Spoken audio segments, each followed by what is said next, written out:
जी नमस्कार दोस्तों, आप सभी का आपके अपने परिवार आईडी एग्जाम में स्वागत है। तो कैसे हैं आप सभी के सभी? उम्मीद करते हैं कि आप सभी अच्छे होंगे। तो दोस्तों, आज की क्लास में हम बीएड प्रथम सेमेस्टर के फर्स्ट पेपर को कवर करने वाले हैं, जिसमें से हम आज तीसरे और चौथा चैप्टर इसमें कवर करेंगे। पहला और दूसरा चैप्टर हमने पहले ही कवर करवा दिया है। तो तीसरे चैप्टर आपका है दर्शन, अर्थ, परिभाषा एवं शिक्षा से संबंध। ये आपका तीसरा चैप्टर है। इस तीसरे चैप्टर में प्रश्न कैसे आते हैं देख लीजिए। पहला प्रश्न इसमें बनता है कि दर्शन क्या है, इसकी प्रकृति का वर्णन करो। दूसरा, इसमें इसी को दूसरी भाषा में पूछ लेता है कि दर्शन का अर्थ एवं परिभाषा दीजिए। तीसरा, इसमें प्रश्न बनता है कि दर्शन शिक्षा के लिए क्यों आवश्यक है, स्पष्ट कीजिए। इस टाइप के क्वेश्चंस जो है इस चैप्टर में बनते हैं। तो चलिए जान लेते हैं कि दर्शन का अर्थ एवं परिभाषा क्या होती है।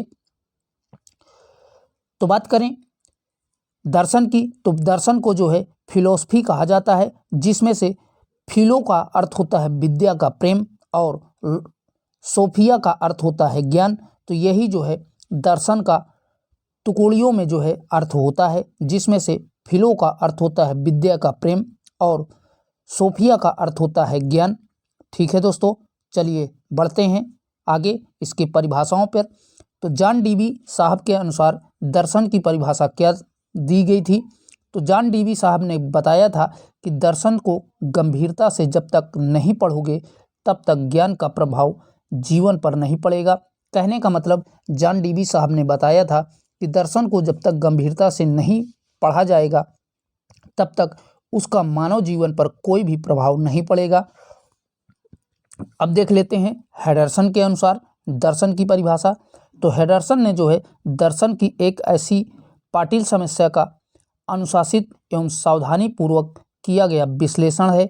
उन्होंने बताया था कि दर्शन एक ऐसी पाटिल समस्या का जो है अनुशासित एवं सावधानी पूर्वक किया गया विश्लेषण ही दर्शन कहलाता है।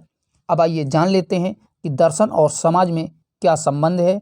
आपसे लघु उत्तरी में पूछ सकता है कि दर्शन और समाज में क्या जो है संबंध होता है। तो बता दें, अनुशासन की भावना का संबंध समाज के दर्शन व व्यक्ति के जीवन दर्शन से मनुष्य अनुशासन में रहकर अपने जीवन व चरित्र का उत्तम बना सकता है। कहने का मतलब अनुशासन की भावना में रह कर के मनुष्य समाज में अपना जीवन को चरित्र बना सकता है।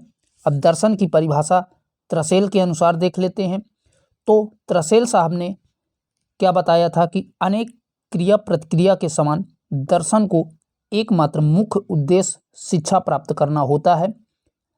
त्रसेल ने बताया था कि अनेक क्रिया प्रतिक्रिया के समान दर्शन को एकमात्र मुख्य उद्देश्य जो है शिक्षा प्राप्त करना होता है। सेलर्स के अनुसार दर्शन की परिभाषा, तो सेलर्स ने बताया था कि दर्शन उस लगातार प्रयास को कहते हैं जिसके द्वारा मनुष्य अपनी और संसार की प्रकृति के संबंध में क्रमबद्ध ज्ञान द्वारा जो है एक सूक्ष्म दृष्टि प्राप्त करने की चेष्टा करता है। इसे ही दर्शन कहा जाता है। तो नोट डाउन कर लीजिए, फिर आगे बढ़ते हैं। चलिए अब जान लेते हैं कि दर्शन और शिक्षा में क्या संबंध होता है। ये भी आपका लघु उत्तरी में पूछा जाता है कि दर्शन और शिक्षा में जो संबंध है उस पर टिप्पणी कीजिए। तो बता दें, दर्शन व शिक्षा के संबंध को अनेक विद्वानों ने अपने अपने ढंग से समझाया है। दर्शन की 3 शाखाओं में शिक्षा से घनिष्ठ संबंध है। वो 3 शाखाएं कौन कौन सी हैं? पहली आपकी है तत्व मीमांसा व शिक्षा। तो इसमें तत्व मीमांसा व शिक्षा में क्या होता है कि तत्व मीमांसा विषय क्षेत्र संपूर्ण ब्रह्मांड है। इसके अंतर्गत आत्मा, परमात्मा, विज्ञान, जगत, मनुष्य आदि का जो है अध्ययन किया जाता है। तो तत्व मीमांसा और शिक्षा में आत्मा, परमात्मा, विज्ञान आदि चीज़ों का जो है अध्ययन किया जाता है। अब बात करें ज्ञान मीमांसा की, दूसरे वाले की। तो ज्ञान मीमांसा में क्या होता है कि दर्शन विषय क्षेत्र ज्ञान शास्त्र के अंतर ज्ञान से जो है संबंधित पक्षों एवं समस्याओं का अध्ययन किया जाता है।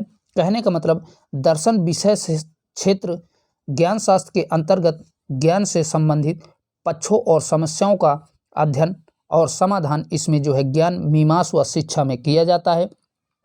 अब आइए जान लेते हैं तीसरे वाले की मूल्य, मीमांसा व शिक्षा क्या होता है। तो दर्शन में जीवन के प्रति दृष्टिकोण को मूल्य कहा जाता है। मूल्यों को मानव जीवन का जो है चरम साक्ष्य या मोक्ष या मुक्ति मानते हैं। ये आपका मूल्य, मीमांसा व शिक्षा तीसरा वाला हो जाता है। रास ने जो है शिक्षा और दर्शन के बारे में बताया है कि दर्शन और शिक्षा एक ही सिक्के के दो पहलुओं के जो है समान होते हैं। दर्शन जीवन का विचारात्मक पक्ष है और शिक्षा जो है क्रियात्मक पक्ष है। तो रास ने बताया था कि दर्शन जो है जीवन का विचारात्मक पक्ष है और जबकि शिक्षा जो है एक जीवन का क्रियात्मक पक्ष है। यह जो है रास ने जो है दर्शन और शिक्षा के बीच में बताया था। चलिए, दर्शन जो है शिक्षक के लिए क्यों आवश्यक है, ये भी आपसे पूछता है कि दर्शन जो है शिक्षा के लिए क्यों आवश्यक है, टिप्पणी कीजिए। तो पहला है आपका शिक्षा प्रक्रिया स्पष्टता। दूसरा आपका इसमें है कि शिक्षक जो का पथ प्रदर्शक के रूप में शिक्षक दर्शन में कार्य करता है। तीसरा आपका शिक्षा के उद्देश्य का निर्माण करना, पाठ्यक्रम का निर्माण करना शिक्षा दर्शन का अभिन्न अंग है। शिक्षण विधियों का निर्माण शिक्षक के द्वारा किया जाता है। अनुशासन स्थापित करना और शिक्षा संबंधी समस्याओं का हल जो है शिक्षक के द्वारा ही किया जाता है। अगर लघु उत्तरी में आता है, लॉन्ग में आता है, दीर्घ उत्तरी में, तो यही सब ही आप जो है हेडिंग बना करके इनमें 2-2, 4-4 लाइन लिख सकते हैं। लघु उत्तरी में आता है तो आप इसी तरह पॉइंट वाइज लिख दीजिएगा, नंबर वाइज। चलिए, अब ये आपका तीसरा चैप्टर में जो है इतने ही टाइप्स के क्वेश्चंस बनते हैं। अब आइए देखते हैं चौथा चैप्टर, जो कि मोस्ट इंपॉर्टेंट है, महात्मा गांधी से संबंधित इसमें प्रश्न पूछे जाते हैं। तो पहला क्वेश्चन इसमें बनता है कि गांधी जी का शैक्षिक दर्शन आदर्शवाद, प्रयोजनवाद और प्रकृतिवाद का समन्वय है। आप इस कथन से कहाँ तक सहमत हैं। दूसरा इसमें प्रश्न पूछता है कि गांधी जी के शिक्षा दर्शन से आप क्या समझते हैं। तीसरा इसमें प्रश्न बनता है बेसिक या बुनियादी शिक्षा के आधारभूत सिद्धांतों पर एक संक्षिप्त टिप्पणी लिखो। भारत में बेसिक शिक्षा क्यों असफल रही। और इसी को दूसरे शब्दों में पूछ लेता है कि वर्धा शिक्षा के गुण एवं दोषों का वर्णन कीजिए। तीसरा प्रश्न आपका मोस्ट इंपॉर्टेंट है, कई बार ये रिपीट हो चुका है बीएड की एग्जाम में। तो चलिए जान लेते हैं इस चैप्टर के सभी टॉपिकों को। तो आपकी पहली हेडिंग पड़ेगी गांधी जी का शैक्षिक दर्शन क्या है। तो बता दें, गांधी जी राजनीतिक ही नहीं थे बल्कि एक महान समाज सुधारक एवं सुप्रसिद्ध शिक्षा शास्त्री भी थे।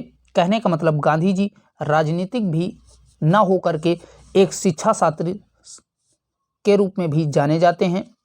Doctor MS. पटेल ने गांधी जी के विषय में लिखा है कि उनका शिक्षा दर्शन अपनी योजना के प्रकृतिवादी में है, अपने उद्देश्य में आदर्शवादी हैं और अपनी पद्धति और कार्यक्रम में प्रयोजनवादी हैं।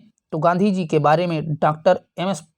पटेल ने जो है यही लिखा था कि उनका शिक्षा दर्शन अपनी योजना में प्रकृतिवादी है, अपने उद्देश्य में जो है आदर्शवादी है और अपनी पद्धति में और कार्यक्रम में जो है उनका शिक्षा दर्शन जो है प्रयोजनवादी है। ये जो है डॉक्टर एम.एस. पटेल के द्वारा लिखा गया था। अब आइए जान लेते हैं गांधी जी के शिक्षा में क्या क्या योगदान थे। तो पहला है पॉइंट आपका बनेगा देश की राजनीतिक, आर्थिक एवं सामाजिक परिस्थितियों के अनुकूल जो है उन्होंने शिक्षा के बारे में सोचा था। दूसरा पॉइंट बनेगा कि गांधी जी ने भारतीय शिक्षा प्रणाली में उद्देश्य पूर्ण को जो है समावेश किया था। तीसरा इसमें बनेगा कि संपूर्ण मानव जाति की शिक्षा का प्रयोगात्मक विकास जो है गांधीवादी शिक्षा के वजह से हुआ था। चौथा इसमें पॉइंट बनेगा कि शिक्षा का व्यवहारिक स्वरूप देख करके गांधी जी ने शिक्षा को बनाया था और सर्वोदय समाज की स्थापना गांधी जी के द्वारा की गई थी। सामाजिक कल्याण के लिए शिक्षा, ये सभी गांधीवादी शिक्षा के अंतर्गत आते हैं। चलिए अब आगे बढ़ते हैं, नोट डाउन कर लीजिए।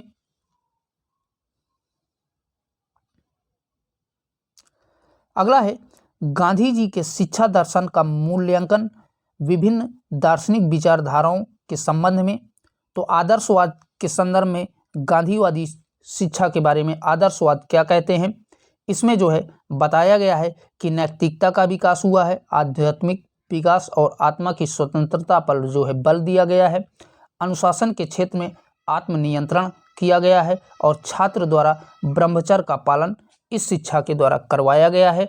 तो नोट डाउन कर लीजिए आदर्शवाद के संबंध में गांधीवादी शिक्षा के बारे में। अब बात करते हैं यथार्थवाद के संबंध में। तो यथार्थवाद के संबंध में शिक्षा को वास्तविक परिस्थितियों से संबंधित करने पर जो है बल दिया गया था। कहने का मतलब शिक्षा को वास्तविक परिस्थितियों से संबंधित करने पर इसमें यथार्थवाद में बल दिया गया था, अर्थात जोर दिया गया था। बालक जो है नैतिक, चारित्रिक, सामाजिक, धार्मिक विषय के साथ साथ व्यवसायिक उन्नति विषय को भी उद्देश्य माना जाता है। कहने का मतलब किसी भी बालक को सामाजिक, धार्मिक, चारित्रिक शिक्षा देने के साथ साथ उसे व्यवसायिक शिक्षा भी इस शिक्षा में, गांधीवादी शिक्षा में दिया जाता था। अब आइए जान लेते हैं प्रकृतिवाद के संबंध में गांधीवादी शिक्षा क्या थी। तो प्रकृतिवादी के संदर्भ में वातावरण में सदा जीवन उच्च विचार जो है गांधीवादी शिक्षा में शामिल था। पुस्तकों पर निर्भरता का विरोध था। कहने का मतलब गांधी जी जो है पुस्तकी शिक्षा का विरोध करते थे और संस्कृति व सभ्यता के साथ शिक्षा जो है गांधीवादी शिक्षा मानी जाती थी। अब आइए जान लेते हैं प्रयोजनवाद के संदर्भ में गांधीवादी शिक्षा क्या थी। तो शिक्षा को दैनिक जीवन की आवश्यकता से जोड़ना, स्वतंत्रता या आत्मनिर्भरता आदि के सिद्धांत प्रयोजनवादी विचारधारा के जो है पोषक थे। तो प्रयोजनवादी के संबंध में जो है शिक्षा को दैनिक जीवन की आवश्यकताओं से जोड़ना इसका मुख्य उद्देश्य था। ठीक है, चलिए बात करते हैं अगली हेडिंग की। तो आपसे पूछ सकता है कि शिक्षा में गांधी जी का क्या क्या योगदान था। तो बात करें शिक्षा में गांधी जी का योगदान, तो गांधी जी शिक्षा को राजनीतिक, सामाजिक, आर्थिक व नैतिक प्रगति का जो है आधार मानते थे। उनका मुख्य उद्देश्य बेसिक शिक्षा पर था। कहने का मतलब इसी बेसिक शिक्षा को वर्धा शिक्षा भी कहा जाता है। अब इनके विचार क्या थे। साक्षरता ना तो शिक्षा का अंत है और ना ही शिक्षा का आरंभ। गांधी जी कहते थे कि साक्षरता ना ही शिक्षा का अंत है और ना ही आरंभ है। तो इनके योगदान क्या क्या थे। शिक्षा शिल्प केंद्रित होगी, जो है गांधी जी शिक्षा शिल्प केंद्रित शिक्षा पर जोर दिया था। शिक्षा का माध्यम मातृभाषा ना हो कि अंग्रेजी। तो कहने का मतलब गांधी जी ने कहा था कि शिक्षा का माध्यम मातृभाषा हो, ना कि अंग्रेजी शिक्षा पर। और उन्होंने कहा था कि 6 वर्ष से 14 वर्ष तक के बालकों को निःशुल्क व अनिवार्य शिक्षा दी जानी चाहिए। उन्होंने हस्तकला, करघरदा उद्योग शिक्षा की जो है समर्थक थे, जैसे कृषि, कताई, बुनाई इत्यादि। इन सभी चीज़ों के जो है गांधी जी समर्थक थे। ठीक है दोस्तों, नोट डाउन कर लीजिए, फिर आगे बढ़ते हैं। चलिए अब देखते हैं नेक्स्ट टॉपिक को, वर्धा शिक्षा या बुनियादी शिक्षा या जिसे आप बेसिक शिक्षा के नाम से जानते हैं। मोस्ट इम्पॉर्टेंट है, कई बार ये पूछा जा चुका है कि वर्धा शिक्षा पर टिप्पणी कीजिए या बुनियादी शिक्षा किसे कहते हैं, या इसी को पूछ लेता है कि गांधी जी की बेसिक शिक्षा पर जो है लेख लिखिए। इस टाइप से इसको पूछा जाता है, ये आपका लघु उत्तरी में पूछा जाता है। तो बता दें वर्धा शिक्षा वह शिक्षा योजना है जिसकी शुरुआत महाराष्ट्र के वर्धा नगर में अक्टूबर 1937 में एक सम्मेलन के द्वारा शुरू की गई थी। इसकी रूपरेखा जाकिर हुसैन द्वारा तैयार की गई थी तथा इसकी रिपोर्ट 1938 में प्रकाशित हुई थी। इस रिपोर्ट को कांग्रेस के हरिपुरा सम्मेलन द्वारा स्वीकार। इस वर्धा शिक्षा को बुनियादी या बेसिक शिक्षा के नाम से जाना जाता है।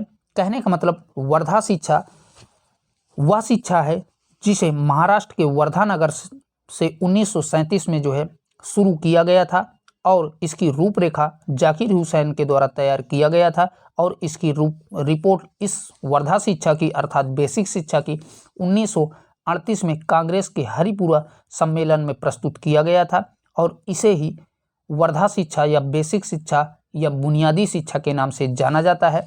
अब इसके उद्देश्य वर्धा शिक्षा के क्या क्या थे, चलिए उनको देख लेते हैं। तो वर्धा शिक्षा के उद्देश्य आपकी हेडिंग पड़ेगी, तो बता दें पहला आपका पॉइंट बनेगा कि 6 वर्ष से 11 वर्ष तक के बालकों को जूनियर तक के पाठ्यक्रम जो है पढ़ाया जाना चाहिए, ये वर्धा शिक्षा का पहला उद्देश्य था। दूसरा था 12 वर्ष से 14 वर्ष तक के बालकों को सीनियर स्तर के पाठ्यक्रम को जो है पढ़ाया जाना चाहिए। तीसरा इसका उद्देश्य था शिक्षा की भाषा जो है मातृभाषा होनी चाहिए।